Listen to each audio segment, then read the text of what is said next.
आज program coordinator professor Preeti Sinha and आज के resource person Mohammad Kashif Shamim, members organizing committee Dr. Seema Sharma, Nisha, Abhishek and Jyotishi and dear participants. मैं इस fifth day के SDP session में आप लोगों का वेलकम करती हूँ और सबसे जैसा कि हम लोगों की बात हो चुकी है, सबसे पहले सभी को बहुत बहुत बधाई कि हम लोग science among the science college पूरे इंडिया में 41 रैंक पर हैं। हम सभी बधाई के पात्र हैं, सभी का इसमें कंट्रीब्यूशन है। अरुण सर की लीडरशिप में हम लोगों ने ये गोल अचीव किया है, सभी को बधाई। हाँ, आज हमारा जो फिफ्थ डे सेशन है, जैसे सभी लोग जानते हैं, द फिफ्थ डे सेशन हमारा स्पेक्ट्रोफोटोमीटर पर है, जिसको कि डॉक्टर काशिफ शमीम अपना प्रेजेंटेशन देंगे। मैं काशिफ शमीम का एक ब्रीफ इंट्रोडक्शन दूंगी before starting of his presentation.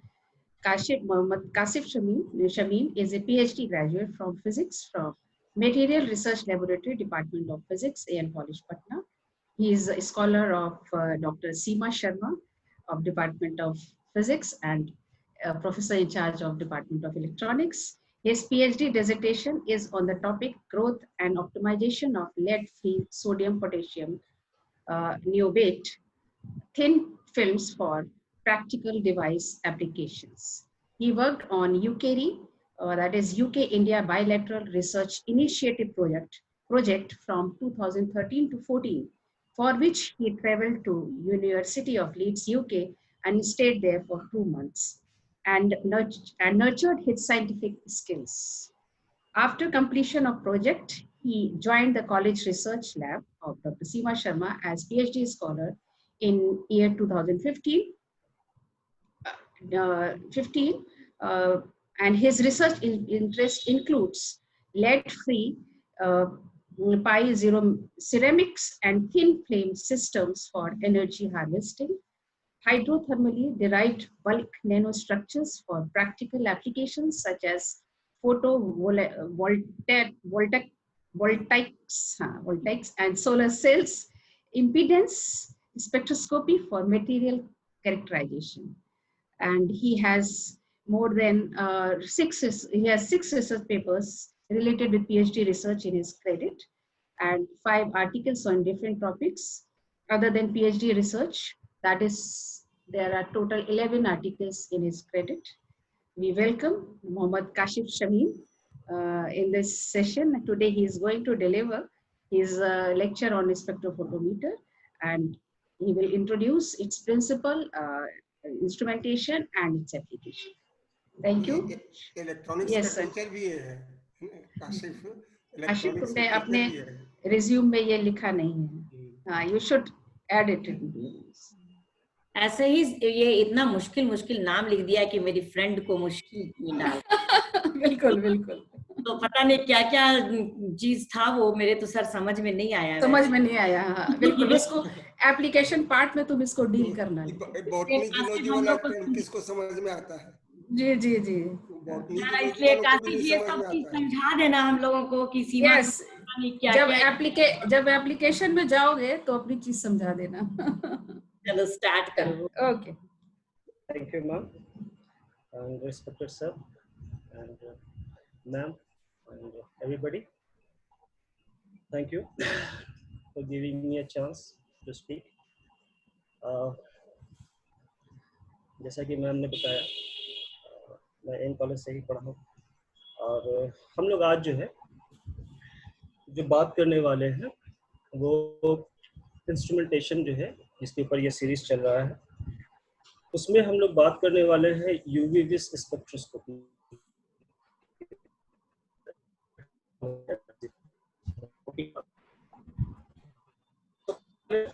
मैं आपको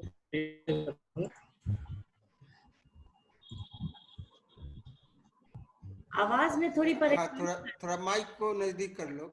नजदीक कर लो। जी सर, जी सर, जी सर। थोड़ा सा आवाज ये आई होप कि सबको दिख रहा होगा। हाँ बिल्कुल बिल्कुल। क्या स्क्रीन शेयर कर रहे हो अभी?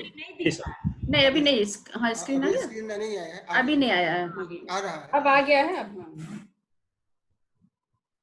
ठीक है, तो आज का मेरा टॉपिक है ultraviolet visible spectroscopy.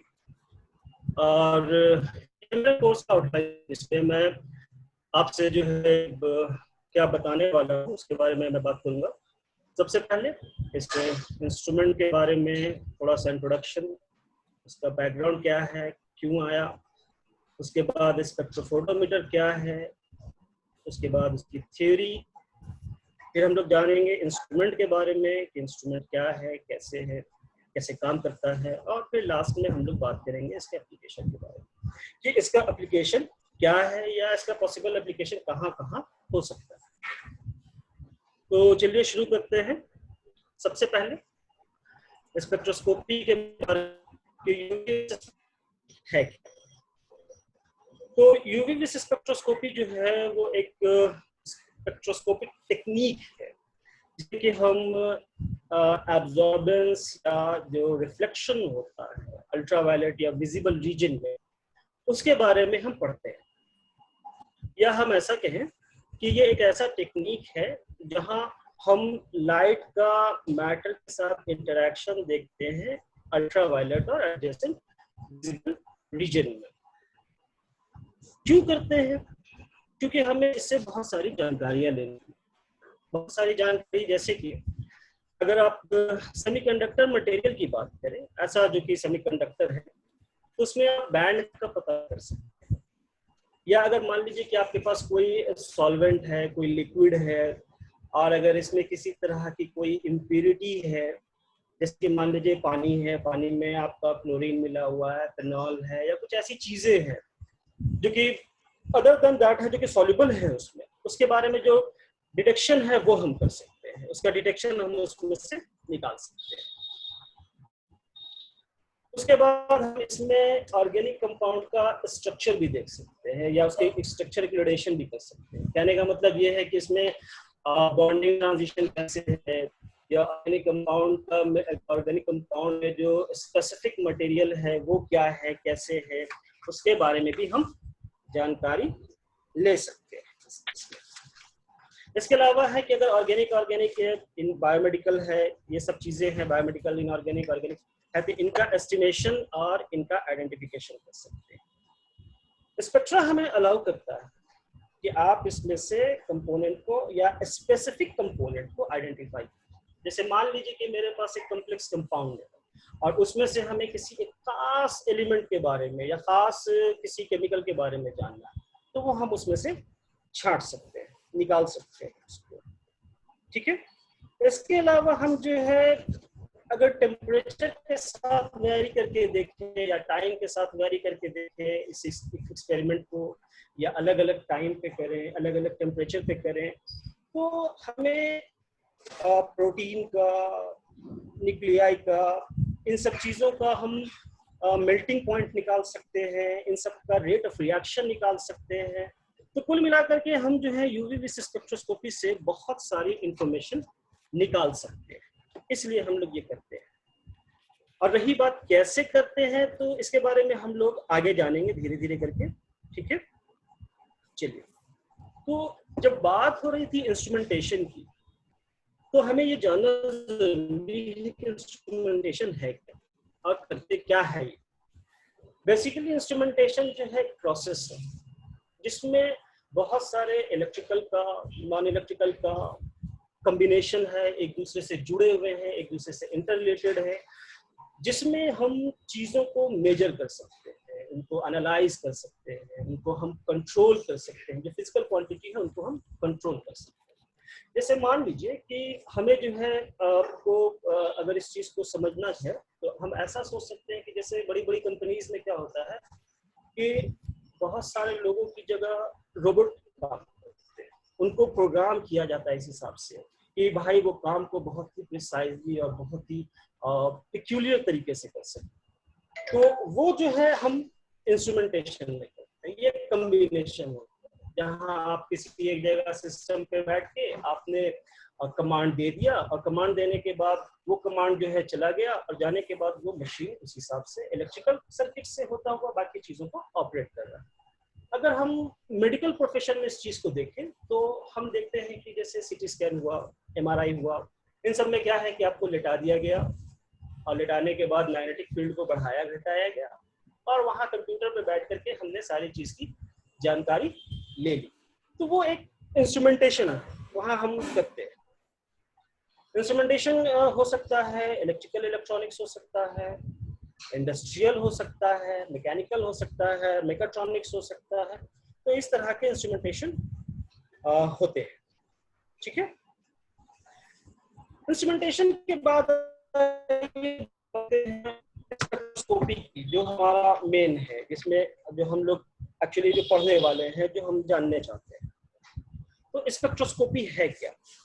Spectroscopy basically एक मेजरमेंट है जहां हम जो इलेक्ट्रोमैग्नेटिक जो रेडिएशन है वो जब कोई एटम या मॉलिक्यूल एब्जॉर्ब करता है या उसको रिलीज करता है, तो रिलीज करने के बाद या एब्जॉर्ब करने के बाद एक एनर्जी लेवल से दूसरे एनर्जी लेवल पे जब जाता है, तो जाने पर जो एमिशन या एब्जॉर्प्शन होगा या एक्साइटेशन या डी एक्साइटेशन जो होगा, उसको जो हम मेजर करेंगे तो वो स्पेक्ट्रोस्कोपी है। इसके बारे में मैं आपको आगे के स्लाइड्स में और डिटेल में बताऊंगा। फिलहाल हम यहाँ ये समझ लें कि इलेक्ट्रोमैग्नेटिक रेडिएशन कोई अगर मैटर या कोई पार्टिकल एब्जॉर्ब करता है या कोई पार्टिकल एमिट करता है, तो एमिट करने के बाद वो एक लेवल एनर्जी से दूसरे लेवल एनर्जी तक जाएगा। अगर ऐसा होता है तो जो उसका पूरा मेजरमेंट और इंटरप्रिटेशन की जो पूरी प्रक्रिया है, पूरा प्रोसेस है, वो कहलाता है स्पेक्ट्रोस्कोपी।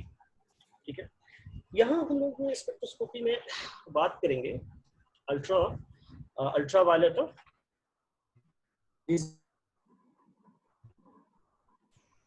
तो मुझे लगता है कि मोस्ट ऑफ द स्टूडेंट्स में एनवायरमेंटल साइंस के हैं, तो मैं यहाँ पे आपको एक छोटा सा ग्लिम्स देना चाहूँगा फिजिक्स का, क्योंकि इसके बिना जो है यूवी विजिबल स्पेक्ट्रोस्कोपी पढ़ना थोड़ा या समझना जो है मुश्किल होगा। तो हम लोग इसको जो है बहुत डिटेल में नहीं, लेकिन इतना कि हम लोगों का काम चले उतना मैं आपको यहाँ पे बताने की कोशिश करूँगा। ठीक है, तो सबसे पहले लाइट के बारे में मैं आपको एक बात बताना चाहूँगा कि लाइट जो है ओवर द टाइम फिजिक्स में इसने बहुत सिग्निफिकेंट रोल प्ले किया है। सबसे शुरुआत में जो है इसे जाना गया, समझा गया एज अ पार्टिकल, इसका बिहेवियर पार्टिकल की जैसा है, और इसने पूरी तरह से न्यूटोनियन के फिजिक्स के नियम को फॉलो किया। बाद में कुछ ऐसा मामला आया जहां लाइट बहुत सारी प्रॉपर्टीज को रिजॉल्व नहीं कर पा रहा था या उनके बारे में बता नहीं पा रहा था। एक क्लियर जस्टिफिकेशन जिसको हम कहते हैं कि जैसे इंटरफेरेंस था, डिफ्रैक्शन था, पोलराइजेशन या कॉन्टिन्यूटी, ये सब कुछ ऐसे चीजें उस वक्त 1900 के अराउंड डिस्कवर की गई, जिसमें न्यूटोनियन फिजिक्स के तहत या न्यूटोनियन लॉ के तहत जब हम चाह रहे थे कि हम इसको एक्सप्लेन करें, जस्टिफाई करें, तो वो पॉसिबल नहीं हो पा रहा। फिर उसके लिए धीरे धीरे करके बहुत सारे आपको थ्योरीज दी गई, और उसमें सबसे प्रोमिनेंट थ्योरी जो था वो था आपको प्लैंक का उन्होंने ब्लैक बॉडी रेडिएशन पे दिया था 1900 में, और उन्होंने कहा था कि लाइट जो है वो एनर्जी जो है वो एक कंटिन्यूअस नहीं है, एक डिस्क्रीट है, एक पैकेट में है, एक बंडल में रिलीज करता है, और इसको उन्होंने नाम दिया था फोटोन। और फोटोन जो है मासलेस है, मासलेस इन द सेंस कि फोटोन कभी कहीं ठहरा हुआ नहीं मिलेगा, कहीं रुका हुआ नहीं मिलेगा, ये हमेशा वेलोसिटी ऑफ लाइट से ट्रैवल करता रहता है, इसलिए ये मासलेस है। और जो लाइट है वो पार्टिकल नेचर नहीं दे रहा है, बल्कि वेव नेचर भी दे रहा है। वेव नेचर के बेसिस पे बहुत सारे जो है जिसका जस्टिफिकेशन चाहिए था इंटरफेरेंस, डिफ्रैक्शन और बाकी चीजों का, वो उन बेसिस पे हुआ। ठीक है, इसके साथ साथ और भी एक चीज हुई कि उस जमाने में ये समझा जाता था कि जो इलेक्ट्रिकल प्रॉपर्टी है और जो मैग्नेटिक प्रॉपर्टी है वो दोनों दो अलग चीजें हैं, इनको किसी से एक दूसरे से कोई मतलब नहीं।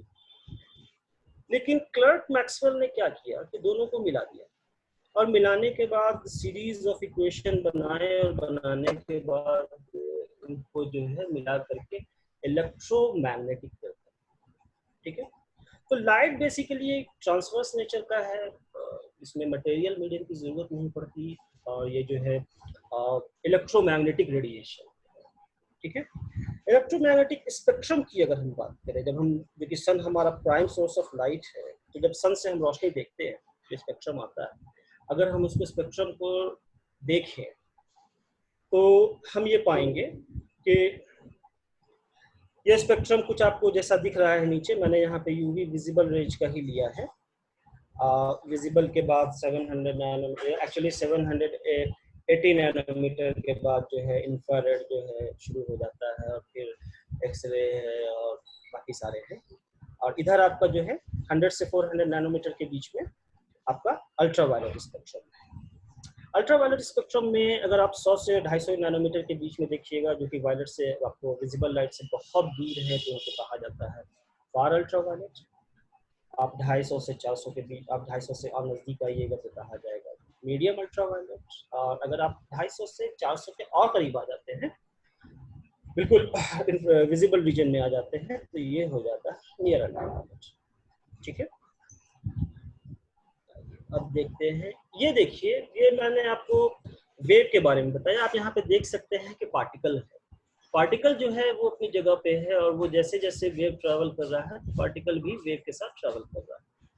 अब यहाँ पे वेव की जो बेसिक चीज है, आप देख सकते हैं कि वेव जो है आगे की तरफ ट्रैवल करता है। तो वेव की जो बेसिक चीज है उस डायग्राम को मैंने नीचे बनाया है, और आप देख सकते हैं कि जो एक मीन पोजीशन होता है वेव का, ठीक है, मेन पोजीशन से जो मैक्सिमम दूरी होती है उसे एम्पलीट्यूड कहते हैं, और जो हाईएस्ट और लोएस्ट पॉइंट होता है उसे हम क्रेस्ट एंड ट्रफ कहते हैं। जैसे आपको याद होगा, आपने किया भी होगा कि मान लीजिए एक धागा है, उसको आप कहीं बांध दीजिए, और उसके बाद उसको एक दूसरे सिरे से अगर आप उसे थोड़ा झटका दें, थोड़ा हिलाएं, तो एक तरह का वेव जो है प्रोड्यूस होता है। कुछ धागा जो है ऊपर की तरफ, ऊपर और नीचे की तरफ जाता है। और यहाँ पे करस्पॉन्डिंगली मैं आपको ये भी बताना चाहूंगा कि दो क्रेस्ट या दो ट्रफ के बीच की दूरी को हम वेवलेंथ कहते हैं। ठीक है, दो क्रेस्ट और दो ट्रफ के बीच की दूरी को वेवलेंथ कहते हैं।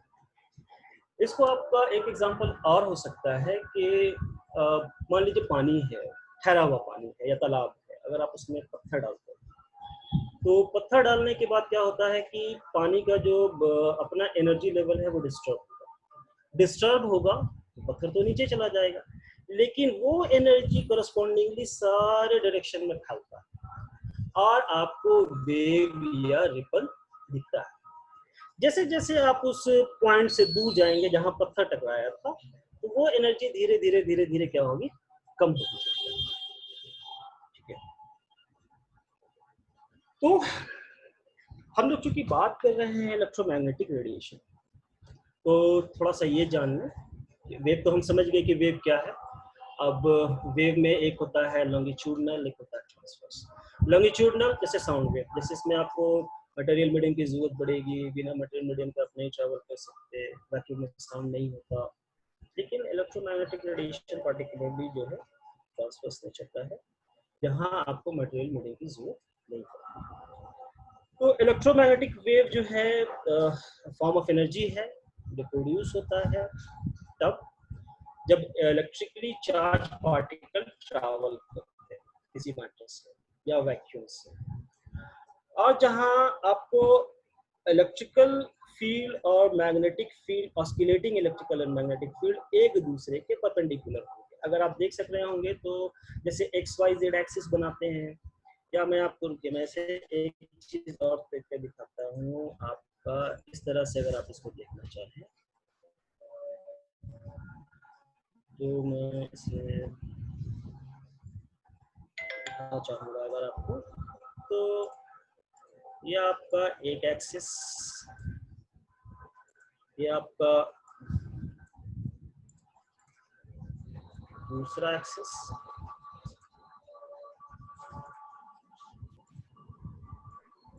ये दूसरा एक्सिस। अगर आप इन दोनों को मिलाइएगा तो ये एक्स और वाई हो जाएंगे, और ये जो है आपका तीसरा एक्सिस इस तरह, ये करस्पॉन्डिंगली जेड।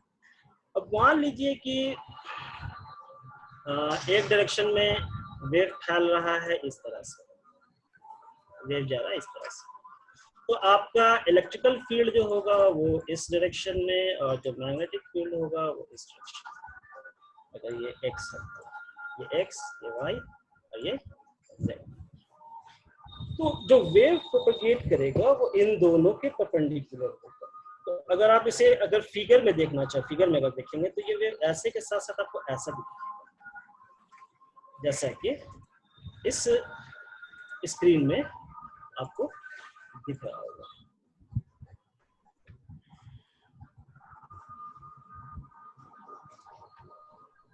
इस स्क्रीन में दिख रहा होगा। यहाँ भी देखिए वेवलेंथ है, ये डायरेक्शन ऑफ प्रोपगेशन है, ये इलेक्ट्रिक फील्ड का डायरेक्शन है, ये मैग्नेटिक फील्ड का डायरेक्शन। ठीक है, अब वेवलेंथ की बात करते हैं, किस वेवलेंथ पे आपको कौन सा कलर ट्रांसमिट होता है। ठीक है, एक्चुअली क्या होता है कि जब व्हाइट लाइट आती है किसी सरफेस पे पड़ता है, और सरफेस अगर उसको पूरा पूरा एब्जॉर्ब कर लेता है तो वो सरफेस आपको ब्लैक दिखेगा। लेकिन अगर सरफेस पूरा एब्जॉर्ब ना करे और कुछ हिस्सा ट्रांसमिट करे, तो जो वेवलेंथ वो ट्रांसमिट करेगा करस्पॉन्डिंगली उसके हम देख पाते हैं कि कलर क्या है, तो वो कलर का है हिसाब। तो अगर वेवलेंथ आप देखिए, एक तरफ मैंने वेवलेंथ बनाया है नैनोमीटर रीजन में, और जो स्पेक्ट्रा पाया जाता है, ऐसा नहीं है कि रेड खत्म हुआ और उसके बाद ऑरेंज स्टार्ट हुआ, ऑरेंज खत्म हुआ और येलो स्टार्ट हुआ, और दोनों के खत्म होने पे गैप है, नहीं। रेड धीरे धीरे धीरे कम होगा, ऑरेंज धीरे धीरे धीरे करके स्टार्ट होगा। तो ये कंटिन्यूअस स्पेक्ट्रम, यहाँ कहीं पर भी ब्रेकेज या कुछ ऐसी चीजें यहाँ पे मौजूद नहीं है। तो अगर आप देखेंगे यहाँ वेवलेंथ में, तो 380 से ऊपर अगर आप जाइएगा तो ये अल्ट्रा वायलेट है, 380 से 435 जाइएगा तो वायलेट है, 435 से 480 जाइएगा ब्लू है, और इसके इसी तरह से 780 से ऊपर चले जाइएगा तो आपका नियर इंफ्रारेड रीजन। ठीक है, हम जो है इन्हीं रीजन्स की अल्ट्रा वायलेट और जो है ऐसे इंफ्रारेड के रीजन की बात करेंगे यहाँ, जब हम यूवी स्पेक्ट्रा को डील करेंगे। ये तो हो गई थोड़ी सी फिजिक्स की बात कि भाई इलेक्ट्रोमैग्नेटिक रेडिएशन क्या है, लाइट क्या है, कैसे। अब हम बात करेंगे स्पेक्ट्रोफोटोमीटर, जो कि बेसिकली यूवी विज जो है हमारा एक स्पेक्ट्रोफोटोमीटर। तो स्पेक्ट्रोफोटोमीटर होता क्या है या क्या है, इसके बारे में अगर हम कहें तो एक इंस्ट्रूमेंट है जो कि किसी सैंपल के द्वारा, या किसी सैंपल, अगर कोई सैंपल रखा हुआ मेरे पास, मान लीजिए मेरे पास वाटर रखा हुआ है या मेरे पास कोई सिरप रखा हुआ है, तो जब लाइट उस पर पड़ती है और लाइट जो है उस वाटर से या उस केमिकल से जब इंटरैक्ट करेगा, इंटरैक्ट करने के बाद जितनी अमाउंट ऑफ एनर्जी एब्जॉर्ब करता है, उस अमाउंट ऑफ एनर्जी को हम स्पेक्ट्रोफोटोमीटर कहते हैं। ठीक है, बेसिकली ये जो इस्तेमाल किया जाता है, ये इस्तेमाल किया जाता है कंसंट्रेशन ऑफ सॉल्यूट पता करने।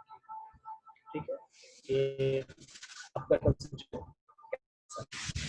ठीक है, और इसको जो प्लेस किया जाता है वो एक क्यूवेट में प्लेस किया जाता है। अगर आप यहाँ पे देखें, आपका जो नीचे के अगर डायग्राम में अगर आप देखेंगे तो आपका एक लाइट सोर्स है, लाइट सोर्स। तो जब लाइट सोर्स की बात करेंगे तो लाइट जो है पूरी तरफ हर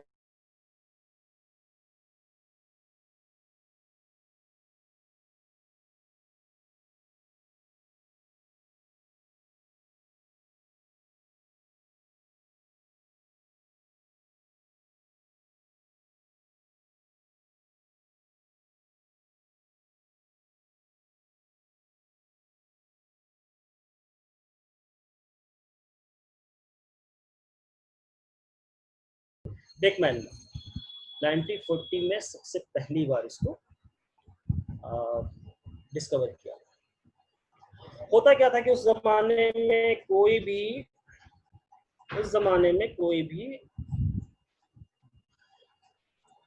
आपका जो केमिकल एनालिसिस प्रोसेस था, इसमें क्या था कि प्रोसेस जो है बहुत टाइम लेता था, वीक्स, और जो रिजल्ट भी आता था तो आपका एक्यूरेसी उसकी उतनी अच्छी नहीं थी, करीबन 25% के आसपास था।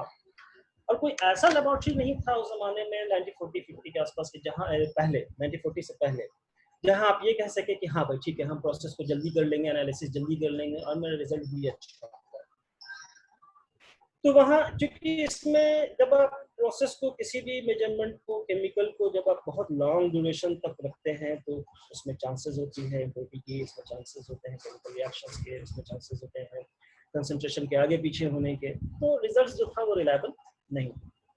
1940 में बेकमैन और उसके कॉलीग ने मिलकर के BU स्पेक्ट्रोफोटोमीटर डिस्कवर किया। ये एक सिंप्लीफाइड प्रोसेस था और एनालिसिस बस झट से हो जाता। अगर एनालिसिस झट से हो रहा है, अगर आप चाहते भी हैं कि आपने कोई एक्सपेरिमेंट किया तो इसका रिजल्ट हमें जल्दी से पता चलता है। जैसे एग्जाम होता है तो क्या करते हैं लोग कि जल्दी से चाहते हैं कि मेरा रिजल्ट पता चलता है कि हमने जो किया है वो क्या सही है, नहीं है, क्या है। तो उसी तरह से, और इसकी एक्यूरेसी जो थी वो बहुत एक्यूरेट, मतलब 99.9% जो है थी। तो इसका इस्तेमाल उस जमाने में किया गया ताकि जो है कुछ स्टैंडर्ड सॉल्यूशंस को बनाया जा सके, उसमें हो सके, ठीक है। तो शुरुआत में इसको क्लिनिक्स में, बायोमेडिकल केमिस्ट्री में, लेबोरेटरी इंडस्ट्रीज के लेबोरेटरीज में, डाइज में, केमिकल्स में, इन सब जगह इस्तेमाल किया गया। एक्चुअली इसका एक आप देख सकते हैं सीमेटिक डायग्राम टाइप से, जहाँ लाइट सोर्स है, सेंसिंग पार्ट है, सैंपल कंपार्टमेंट है, उसके बाद आपका जो है ये, उसके बाद आपको जो है मैग्नेटोमीटर है, और इसका फिर जो है एडिशनली इसको कलेक्ट डेटा कलेक्शन के लिए अलग से इसमें अपरेटस था जो डेटा कलेक्शन के लिए था, जहाँ आप डेटा को एक्चुअली रीड कर सकते। ये उसका मतलब, अगर आप मशीन को खोल करके अगर आप देखें तो जो आपको दिखेगा ये वो इनसाइड व्यू है ये, ठीक है। उसमें बेसिकली था क्या? उसमें बेसिकली था एक सोर्स से ये सोर्स से ये गया मिरर पे, मिरर से ये ग्रेटिंग पे आया, ग्रेटिंग से यहाँ ये अलग अलग कलर्स में, इस वेवलेंथ में, अलग अलग कलर्स और वेवलेंथ में ये टूटा, और टूटने के बाद आपको डिटेक्टर पे एक पर्टिकुलर वेवलेंथ को मिलेगा, ठीक है। ये एक सिंगल सोर्स से मैंने दिखाया है, यहाँ पे एक सिंगल सोर्स है, यहाँ पे आपका ठीक एडजेसेंट पे मल्टीपल सोर्सेस, ठीक है। तो स्पेक्ट्रोफोटोमीटर में जो जरूरी चीजें थी वो थी आपकी सोर्स, रेटिंग, जिसको कि बाद में ऑप्टिमाइज किया गया, ट्यून किया गया, ताकि हमारा जो इंस्ट्रूमेंट का परफॉर्मेंस है वो और भी अच्छा हो, और भी रिजल्ट हमको एक्यूरेट मिले, और जो हम मिले तो वो स्टेबल हो। ऐसा नहीं कि पहली बार हमने किया और हमें ठीक है मिल गया कुछ रिजल्ट, और जब हम दोबारा कर रहे हैं तो वेरिएशन आ रहा है। नहीं, एक ही इंस्ट्रूमेंट से जब आप बार बार मेजरमेंट कीजिए एक ही तरह का, तो उसकी जो वैल्यू होनी चाहिए वो अप्रोक्सीमेट होनी चाहिए, बहुत ज्यादा डिफ्लेक्शन नहीं होना चाहिए। तो ग्रेटिंग है, डिटेक्टर है, सोर्स है, इन चीज़ों को मैनिपुलेट किया गया, ट्यून किया गया, और ट्यून करने के बाद जो है इनकी रिलायबिलिटी बढ़ाई गई, इंस्ट्रूमेंट को फर्दर इम्प्रूव किया गया। ये सब पहले की बात। अब देखिए ग्रेटिंग की बात करते हैं। ग्रेटिंग है क्या? बेसिकली ग्रेटिंग जो है वो एक ऑप्टिकल, ये है डिफ्रैक्शन ग्रेटिंग जो है वो बेसिकली एक स्पेक्ट्रोमीटर का डिटरमाइन करता है कि आपका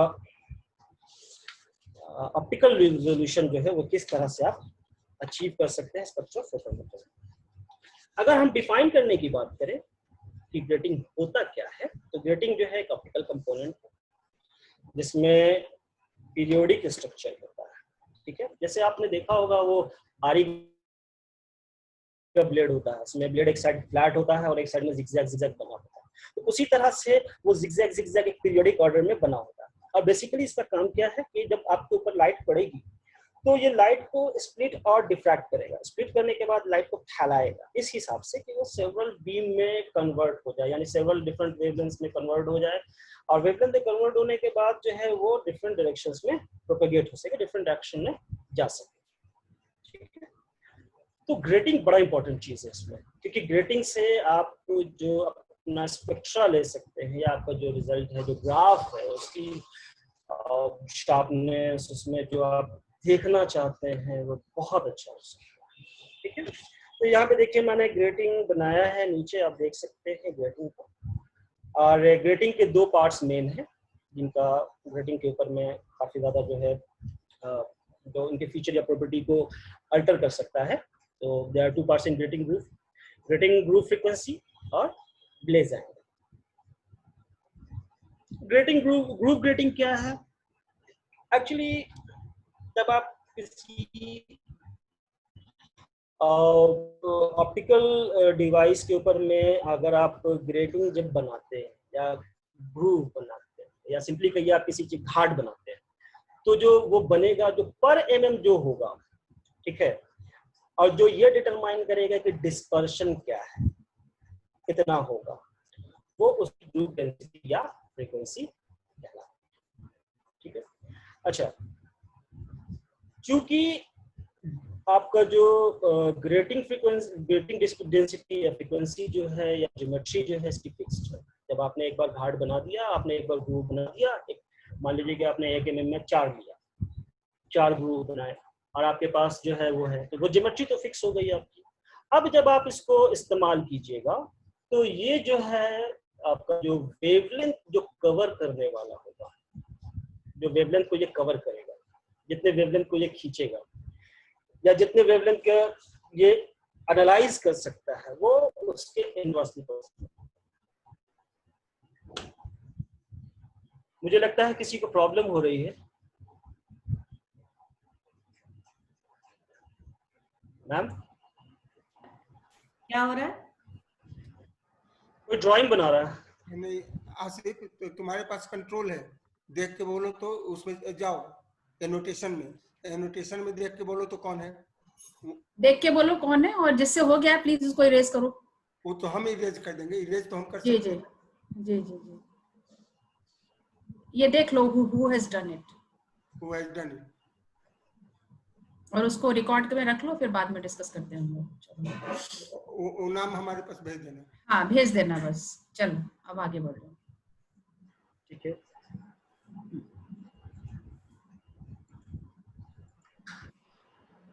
तो हम लोग बात कर रहे थे ग्रुप रेटिंग की। क्योंकि ग्रुप रेटिंग में क्या है कि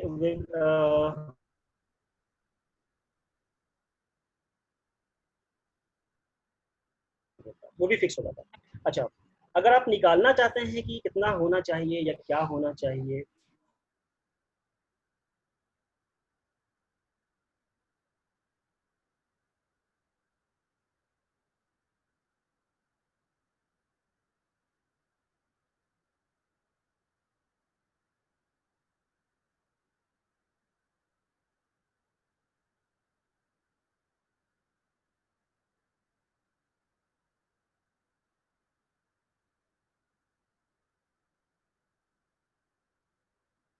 तो वो ग्रेटिंग के ऊपर पढ़ते हैं, तो एक सिंगल ग्रेटिंग के ऊपर पड़ता है तो वो जो है कोई फिक्स नहीं होता कि हाँ भाई सबके ऊपर में बराबर बराबर पड़ेगा। जैसे हम जानते हैं कि अगर आप अर्थ को लीजिए और सनलाइट को लीजिए, तो जो सेंटर की तरफ जो बल्ज है वहाँ आपका इंटेंसिटी ज्यादा है, जैसे जैसे आप पोल्स की तरफ जाते हैं इंटेंसिटी घटनी शुरू हो जाती है। तो यहाँ पर भी जब आप एंगल की बात करते हैं, अगर मैं आपको एक इसको अगर दिखाना चाहूँ, अगर आपको इसको दिखाना चाहूँ, तो ये जो अगर मान लीजिए कि मेरा एक है और इसके ऊपर मैंने एक ग्रेटिंग बनाई है, ये इस तरह से ग्रेटिंग है, इस तरह से ग्रेटिंग मेरी बनी हुई है, और अगर इसके ऊपर में हम लाइट अगर डालते हैं, मान लीजिए यहाँ से हमने इसको लाइट को डालना शुरू किया और लाइट को अगर हमने डालना शुरू किया, तो लाइट जो है यहाँ जो पड़ रही है इस एंगल से, और लाइट जो है यहाँ जो पड़ रही है इस एंगल से, या लाइट जो यहाँ पड़ेगी इस एंगल से, ये यूनिफॉर्म नहीं होगा। आप देख सकते हैं कि इनका एंगल हर बार जो है नॉर्मल से अगर हम कंसीडर करें तो हर बार एंगल जो है वेरी करता है। तो एक यूनिफॉर्मिटी नहीं आती है इसमें, ठीक है, तो एक यूनिफॉर्मिटी नहीं आती है। इसको दूर करने के लिए या इसके बारे में मैं आपको एक मिनट स्विच करने के बाद टाइम लगता है। हाँ, तो ये जो है यूनिफॉर्मली नहीं होता। तो जो जिस एंगल से ग्रूव पे ये पड़ रहा है, ठीक है, उस एंगल को हम ब्लेज एंगल कहते हैं, और ये डिटरमाइन करता है कि आपका जो डिफ्रैक्शन कर्व होगा टोटल वो किस तरह का होगा, ठीक है। तो हम इस प्रॉपर्टी से ये पॉसिबल है कि हम कैलकुलेट करें कि कौन सा एंगल ऐसा होगा जिसपे हम इसको सबसे ज्यादा हमको इफिशिएंसी। जैसे कि हम जानते हैं कि अगर हम मान लीजिए कि कोई चीज फेंकते हैं तो वो हॉरिजॉन्टल डायरेक्शन में जाकर भी गिरेगा, लेकिन किस एंगल पे हम फेंकें कि उसकी ट्रैजेक्टरी अच्छी हो और वो बहुत ज्यादा डिस्टेंस में रहे, जो कि हम लोग आमतौर से पढ़ते हैं तो 45 डिग्री। उसी तरह से यहाँ पे हम ये ब्लेज एंगल डिटरमाइन करेगा कि आपका पीक एफिशिएंसी क्या होगा, और उस पर्टिकुलर ब्लेज एंगल पे जो आपकी जो लाइट की जो रे पड़ रही है, जो वेवलेंथ होगा, उसे हम ब्लेज वेवलेंथ कहेंगे। आई होप कि क्लियर है। अगर नहीं होगा तो आप मुझे just you raise your hand, तो हम लोग इस चीज को वहीं पे देख लेंगे, ठीक है।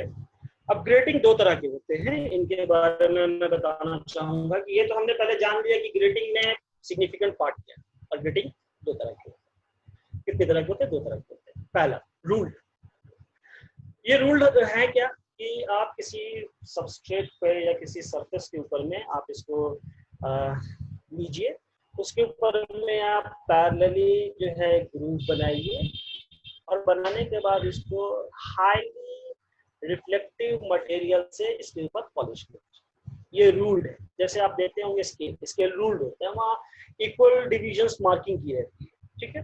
तो एक मेरे पास स्केल है, उसमें मैंने थोड़ा पीरियोडिक डिस्टेंस पे हर एक सेंटीमीटर की दूरी पे हमने क्या किया है कि ग्रूव बना दिया है, फिर उसको हमने हाईली रिफ्लेक्टिव मटेरियल से पॉलिश कर दिया। तो ये रूल्ड ग्रेडिंग आसान होते हैं, चीप होते हैं, लेकिन होता क्या है कि जब आप मेजरमेंट कीजिएगा तो स्ट्रे लाइट, या आप कह सकते हैं कि लाइट पड़ी उसका रिफ्लेक्शन, या आप कह सकते हैं इसको समझने के लिए कि लाइट का जो पड़ रही है उसके ऊपर में, उससे जो इम्परफेक्शंस क्रिएट होते हैं, ठीक है। और आपको जो इम्परफेक्शंस हैं उनकी वजह से आपको बहुत ज्यादा इसमें एरर मिलने के चांसेस, तो आपका जो डेटा होता है बहुत ज्यादा रिलायबल नहीं है। इसको दूर करने के लिए एक और इस्तेमाल किया जाता है जिसे हम कहते हैं होलोग्राफिक ग्रेडिंग। होलोग्राफिक क्या है कि इसमें दो अल्ट्रावायलेट को लेकर के sinusoidal index of refraction variation in a piece of optical glass में एक सिनुसॉइडल इंडेक्स ऑफ रिफ्रैक्शन के हिसाब से वैरी कराते हैं। और जैसे आप देखे होंगे डिस्क, बिल्कुल नया डिस्क के आप पीछे की तरफ देखेंगे जहाँ राइट किया जाता है, और अगर उसको लाइट में आप देखेंगे तो बड़ा शाइन करता है, और शाइन करने के साथ साथ वो जो है आपको कुछ कलर्स भी जो है आपको दिखाता है। तो समवट लाइक दैट। ये क्या है कि ज्यादा यूनिफॉर्म स्पेक्ट्रल रिस्पांस देता है, हालांकि इसकी ओवरऑल एफिशिएंसी जो है कम है, ठीक है। लेकिन ये फिर भी रूल ग्रेटिंग के ऊपर में प्रेफर किया जाता है। क्यों किया जाता है? क्योंकि आप इसमें कनकेव सरफेस के लेकर के बना सकते हैं, और इसमें आप ऑप्टिक्स को या लाइट को आप बहुत अच्छे से फोकस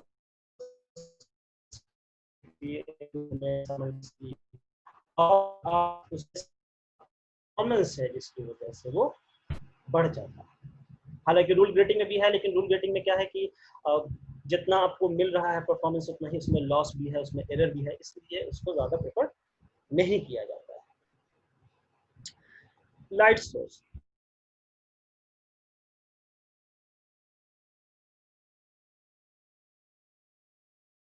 इंफॉर्मेशन निकालने के लिए लाइट सोर्स, अब हम डायरेक्टली सनलाइट में तो करते नहीं है, तो हमें आर्टिफिशियली कहीं पर भी किसी एक जगह लाइट इसके जो बहुत कॉमनली इस्तेमाल किया जाता है वो है टंगस्टन लैंप। 300 से 900 नैनोमीटर के रेंज में जो है आपको वेवलेंथ इमिट करेगा, आपको मिलेगा, इसकी बैटरी लाइफ बड़ी लॉन्ग होती है, करीबन 1200 आवर तक आप इसका इस्तेमाल कर सकते हैं कुल मिलाकर के। इसके बाद है आपका ड्यूटेरियम या हाइड्रोजन लैंप। इसका इस्तेमाल 200 से 450 नैनोमीटर तक किया जाता है, यानी कि आप नियर अल्ट्रा वायलेट और विजिबल में वायलेट वगैरह तक आप इस्तेमाल कर सकते हैं। इसकी बैटरी लाइफ भी लंबी होती है, 500 आवर की होती है। ये कंटिन्यूअस और डिसकंटिन्यूअस दोनों स्पेक्ट्रा को काफी हद तक स्टेबल रखता है, यानी कि इससे जो आपको स्पेक्ट्रा मिलेगा, यानी जो आपका लाइट का जो पैटर्न होता है, जैसे एक प्रिज्म के बाद हमें 7 कलर मिलते हैं, तो उस तरह के पैटर्न को अगर देखें तो वो स्टेबल होता है। ठीक है, इसके बाद आया जेनॉन का फ्लैश लाइट। ठीक है, इसका रेंज जो है 190 to 1000 मीटर, यानी कि ये चला गया आपको फार अल्ट्रावायलेट रीजन से लेकर के आपको नियर इंफ्रारेड तक चला गया। तो ये यूवी रेज दोनों को एक साथ इमिट करता है, इसकी लॉन्ग लाइफ होती है। लेकिन अगर हम टंगस्टन और ड्यूटेरियम लैंप के या हाइड्रोजन लैंप के बारे में बात करें तो ये क्या होते हैं कि जब आप इनको लाइट अप करते हैं तो ये शुरुआत में ग्लो करेंगे, उसके धीरे धीरे धीरे ये गर्म होंगे, गर्म होने के बाद जो है ये पहले रेड होंगे और फिर जब बहुत हाई इंटेंसिटी जाएगी तब आपको जो है वेवलेंथ और बाकी चीजें मिलेंगी। कंपेयर टू दैट अगर हम जेनॉन फ्लैश लैंप की बात करें तो ये ऐसा नहीं करता, ये इंस्ट्रूमेंट को हीट नहीं करता, और जो इसका गर्म होने का ग्लो होने का टाइम है वो जो है आपको कम है, और इसकी लॉन्ग लाइफ, इसकी लाइफ भी लॉन्ग है। आप यहाँ इसको देख सकते हैं, ये आपका टंगस्टन लैंप, ये ड्यूटेरियम और ये जेनॉन फ्लैश लैंप, इनका इस्तेमाल स्पेक्ट्रोफोटोमीटर में किया जाता है।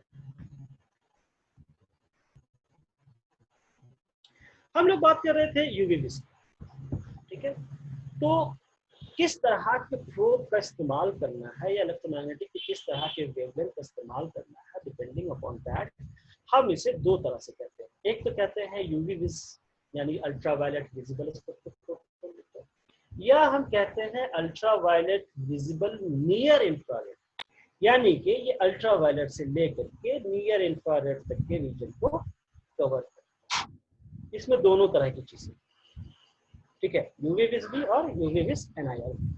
दोनों में फर्क इतना है कि एक जो है विजिबल रीजन तक ही देखेगा और एक थोड़ा विजिबल रीजन से आगे infrared reason, near infrared reason को।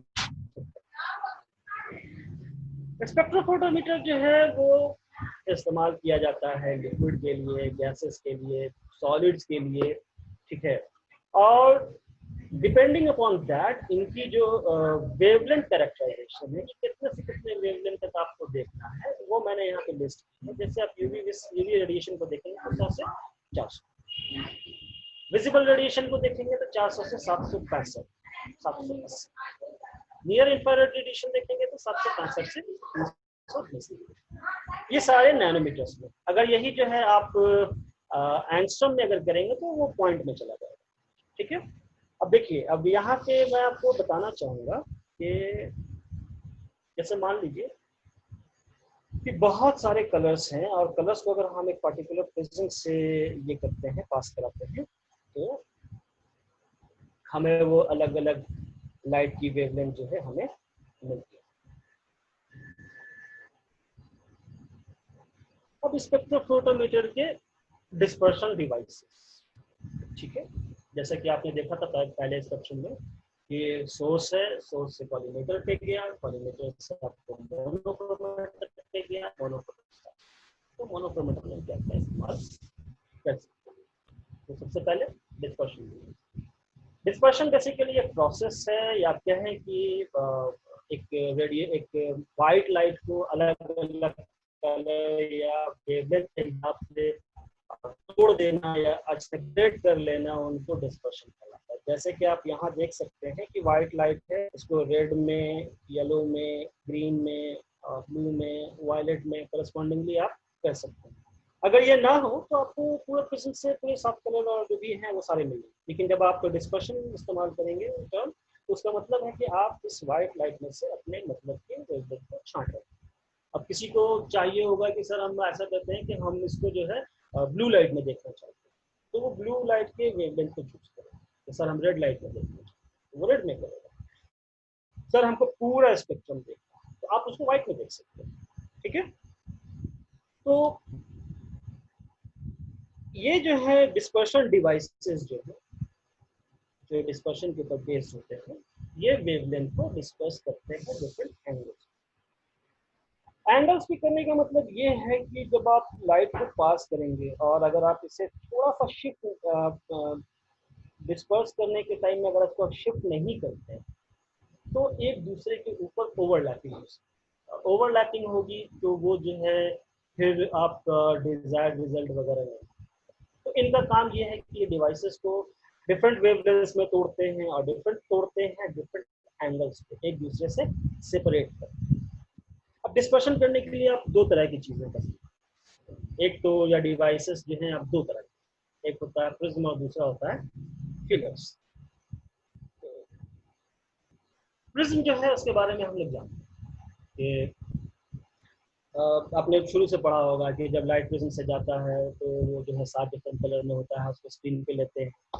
तो ये बेसिकली एक डिफरेंट वेवलेंथ ऑफ लाइट को आइसोलेट करने के लिए ग्लास का बना हो सकता है या क्वार्ट्ज का, और इनके बीच का एंगल 60 होता है। एमएससी वगैरह में जो है वो इसका ग्रेजुएशन में भी जो है इसका एक्सपेरिमेंट है कि आप निकालिए एंगल कितना होता है। दूसरे होते हैं फिलर्स।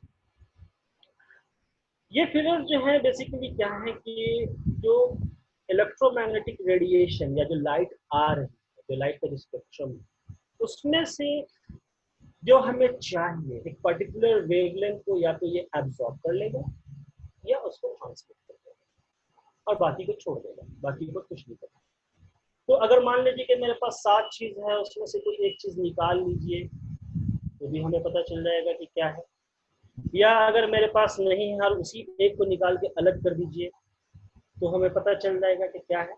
तो फिलर्स जो है बेसिकली उनका वर्क ये है कि आप जो है जो इलेक्ट्रोमैग्नेटिक स्पेक्ट्रम में सारी चीजें, सारे जो मेरे पास वेवलेंथ मौजूद हैं, उनमें से किसी एक को निकाल लीजिए या ट्रांसमिट कर लीजिए। ये जो एब्जॉर्प्शंस के जो होते हैं, जो एब्जॉर्प्शन फिल्टर्स होते हैं, ये ग्लास सबस्ट्रेट और ये सर्टेन वेवलेंथ को एब्जॉर्ब करते हैं। यूवी अल्ट्रावायलेट विजिबल स्पेक्ट्रोफोटोमीटर में एब्जॉर्प्शन फिल्टर्स का बहुत ज्यादा इस्तेमाल, क्योंकि ज्यादातर हम लोग जो है एब्जॉर्प्शन मोड में ही चेक करते हैं, इसलिए मैंने इसको यहाँ पे मेंशन किया।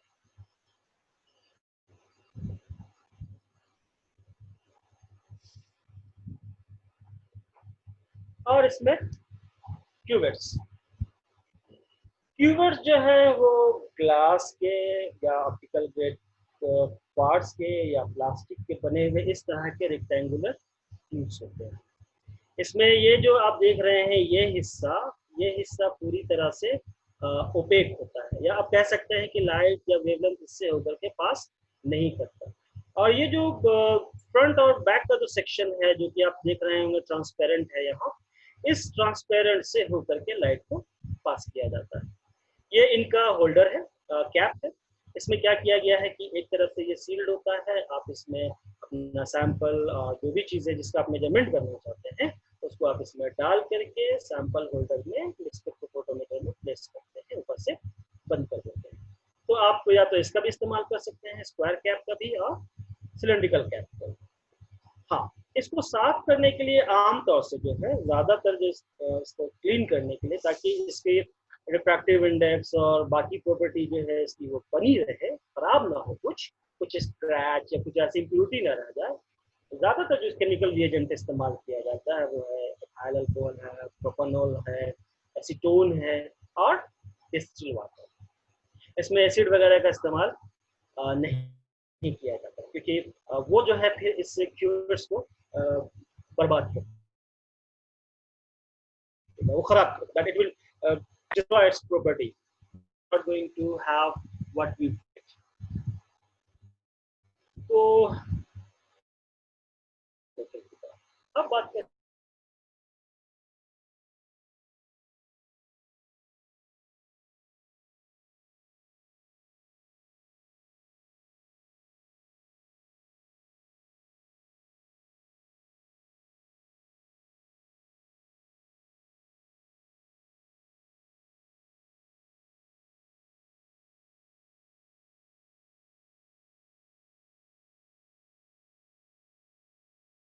इंफ्रारेड से, एक्सरे से, माइक्रोवेव से, या फिर हमारा जो आपका अल्ट्रावायलेट, नियर अल्ट्रावायलेट, इन सब की जरूरत। यूवी विजिबल, अल्ट्रावायलेट और विजिबल स्पेक्ट्रोफोटोमीटर का कॉम्बिनेशन।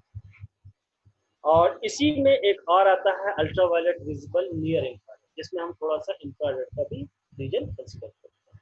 और फिर लास्ट में इंफ्रारेड स्पेक्ट्रोफोटोमीटर, जिसमें हम विजिबल लाइट के आगे जो हायर वेवलेंथ्स हैं उन पे। सिंगल बीम स्पेक्ट्रोफोटोमीटर और डबल बीम स्पेक्ट्रोफोटोमीटर के बारे में हम लोग थोड़ी सी चर्चा कर लें, थोड़ा सा जानने की ये क्या होता है। तो देखिए, सिंगल बीम स्पेक्ट्रोफोटोमीटर बेसिकली क्या है कि सिंगल बीम स्पेक्ट्रोफोटोमीटर में लाइट जो इस्तेमाल किया जाता है उसको सैंपल को हटा के इस्तेमाल किया जाता है, जिसको हमको मेजर करना है। जिसको हमें मेजर करना है, जैसे व्हाइट लाइट है,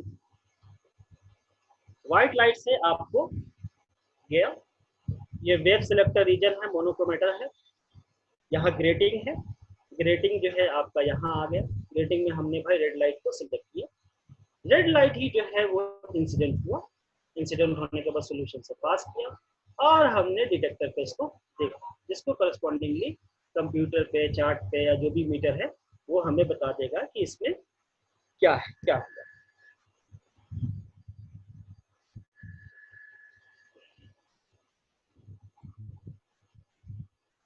तो ये सबसे पहले इन्वेंट किया गया, इसमें सिंगल लाइट सोर्स का इस्तेमाल किया गया, ठीक है, और सारे लाइट को अलाउ किया गया कि ये पास हो, ठीक है।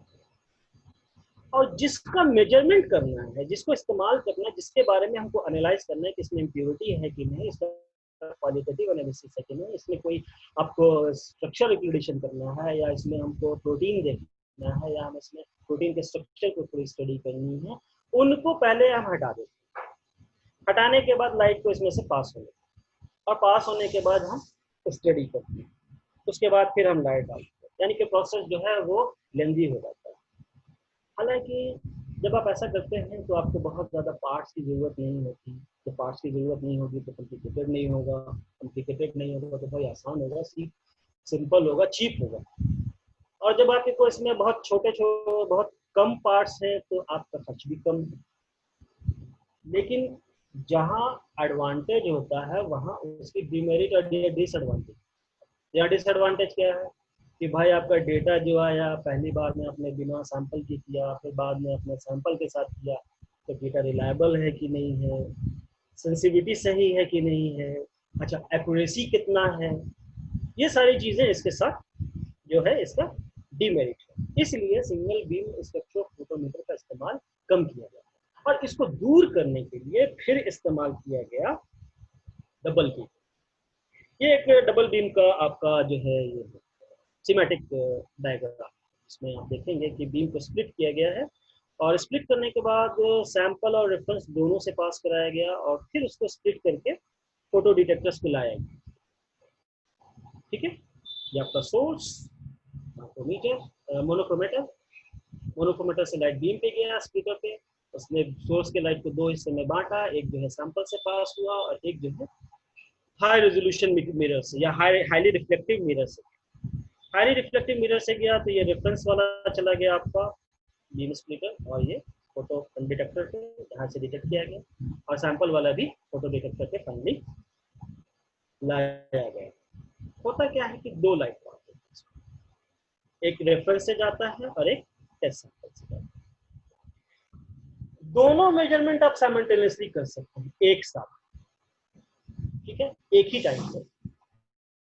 तो जब आपको स्क्रीन पर जब आपको डेटा मिलेगा तो एक डेटा आपको मिलेगा नीचे आपका स्टैंडर्ड रेफरेंस का, और एक डेटा उसी टाइम में आपको मिल रहा है कि आपका जो सैंपल है उसका। तो वहाँ आप डायरेक्टली एनालाइज कर सकेंगे कि भाई जो स्टैंडर्ड है और जो सैंपल है उनमें क्या फर्क है। कुछ हमें पीक मिल रहा है, कुछ ग्राफ कर्व मिल रहा है, कुछ एबनॉर्मल शेप मिल रहा है, क्या मिल रहा है हम उसे वहाँ पे तुरंत देख सकते हैं। लेकिन इसको बनाने के लिए जो कॉस्ट है वो ज्यादा है, क्योंकि आपको इसमें नंबर ऑफ पार्ट्स ज्यादा चाहिए। ठीक है। इसकी एक जो और डिमेरिट है वो ये है कि जब लाइट को आप तोड़ते हैं, ठीक है, लाइट को आपने देखा इसके पहले वाले स्लाइड में कि लाइट को हमने दो हिस्सों में तोड़ा। एक हिस्सा जो है वो सीधा सीधा जो है आपको सैंपल से, लेकिन एक हिस्सा कट के आया और कट के आने के बाद वो हाईली रिफ्लेक्टिव मिरर से होता हुआ फिर रिफ्लेक्ट। तो अब ये जो दो है, इन दो हिस्से में निकला, तो ये क्या करता है कि रिलायबिलिटी को थोड़ा सा घटाता है, क्योंकि लाइट अब दो हिस्से में बढ़ गई। पहले उसकी इंटेंसिटी और स्ट्रेंथ कुछ और था, लेकिन बाद में जब दो हिस्से में बढ़ गया फिर रिफ्लेक्ट करा रहे हैं, तो वो थोड़ा सा रिफ्लेक्शन में थोड़ा सा लॉस भी हो सकता है, तो रिलायबिलिटी थोड़ी कम हो जाती है और सिस्टम थोड़ा सा कॉम्प्लेक्स हो जाता है। ये इसका डिसएडवांटेज है। लेकिन चूंकि इसकी डेटा रिलायबिलिटी बहुत अच्छी है और तुरंत आप कर सकते हैं, जान सकते हैं, इसलिए ज्यादातर डबल बीम स्पेक्ट्रोफोटोमीटर को इस्तेमाल किया जाता है।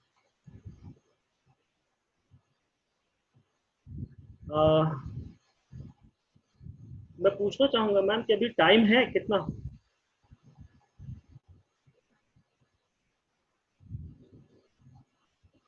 अगर तुम यहाँ पे कट कर सकते हो तो फिर कल कंटिन्यू कर सकते हो। ठीक है।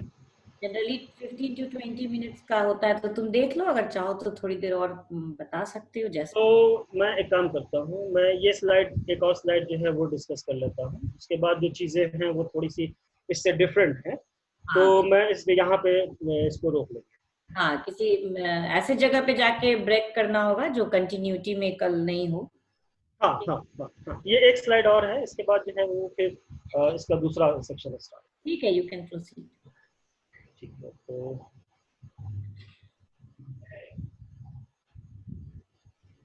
मैं यहाँ पे लास्ट एक मोनोक्रोमेटर, हर बार जो आपने देखा कि स्पेक्ट्रोफोटोमीटर में कॉलीमेटर के बाद बीच में एक प्रिज्म डाला गया, मोनोक्रोमेटर की बात करी गई, तो मोनोक्रोमेटर बेसिकली प्रिज्म और स्लिट टाइप कॉम्बिनेशन या इससे बना होता है, और ज्यादातर जो स्पेक्ट्रोफोटोमीटर है वो डबल बीम होते हैं।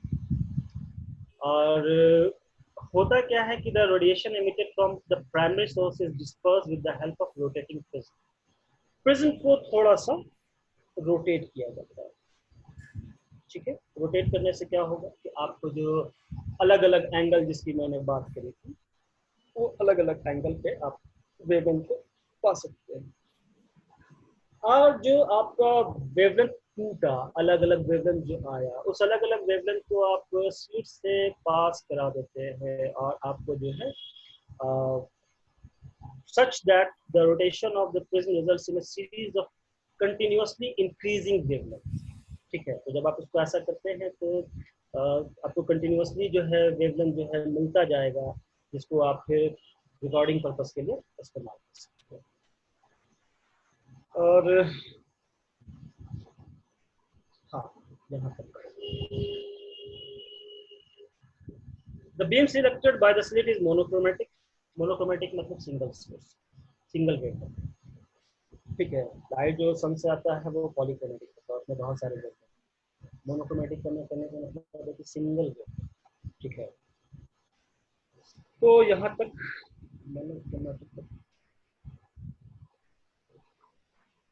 मैम, तो यहाँ तक मोनोक्रोमेटर तक छोड़ देते हैं। ओके, कल इसका एप्लीकेशन पार्ट डील करोगे? मैम इसमें थोड़ा सा जो है अब मैं, ये तो हो गई मैम स्पेक्ट्रोफोटोमीटर की बात और बाकी बेसिक्स हो गया।